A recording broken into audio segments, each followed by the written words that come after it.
Θυμάμαι έναν τόπο και μια μαγεμένη εποχή, όπου ο ήλιος και το φεγγάρι ήτανε μεγαλύτερα και πιο λαμπερά από τώρα.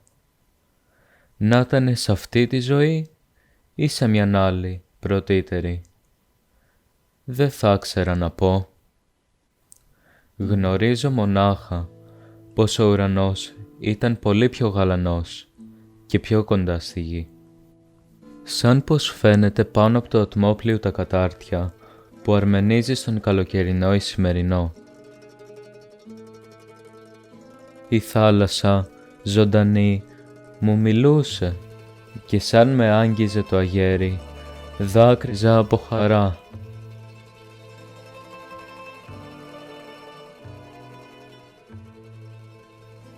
Καμιά φορά, σε μέρες ευτυχίας, καθώς βρισκόμουν ανάμεσα στις βουνοκορφές, ονειρεύτηκα για μια στιγμή πως το ίδιο αγέρι φυσούσε και πάλι, αλλά ήταν ενθύμηση μονάχα.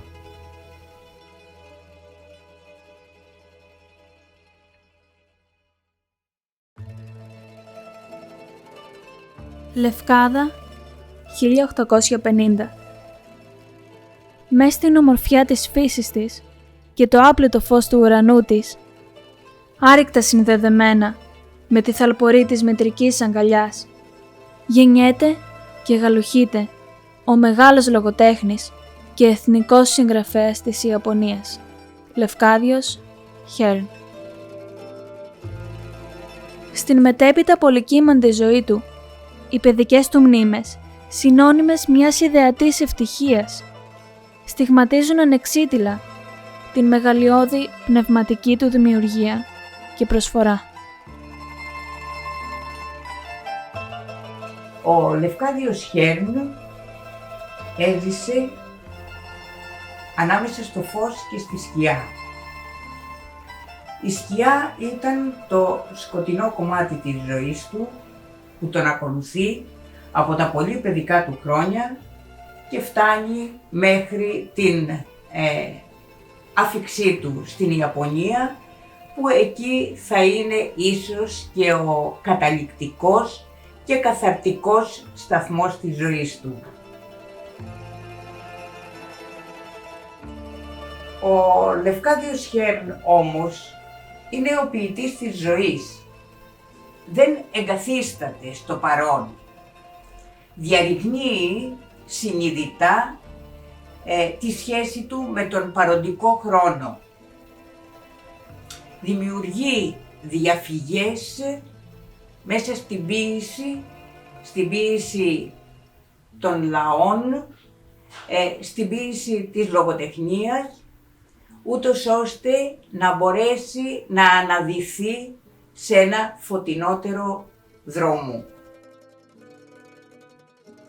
Στο έργο του υπάρχουν οι διασταυρώσεις πολιτισμών και φωτός που ξεκινούν από την αρχική του κοιτίδα, τη Λευκάδα, τον τόπο που γεννήθηκε, τα Κύθυρα, τον τόπο καταγωγής της μάνας του, της Ρόζας Κασιμάτη, της Ελλάδας και του πολιτισμού της, του κλασικού της πολιτισμού, όπου οι διασταυρώσεις αυτές έρχονται να σμίξουν με το φως της από Ανατολής και τα ευαίσθητα στοιχεία που εκεί προσλαμβάνει.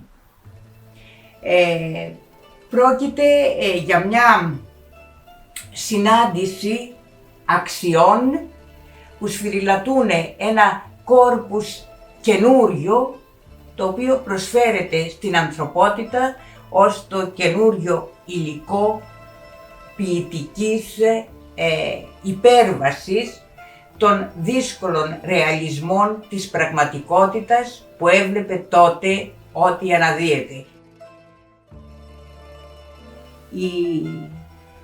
Η μάνα και η αποστέρηση της μητρικής αγάπης και της μητρικής αγκαλιάς είναι το μόνιμο τραύμα σε όλη του τη ζωή.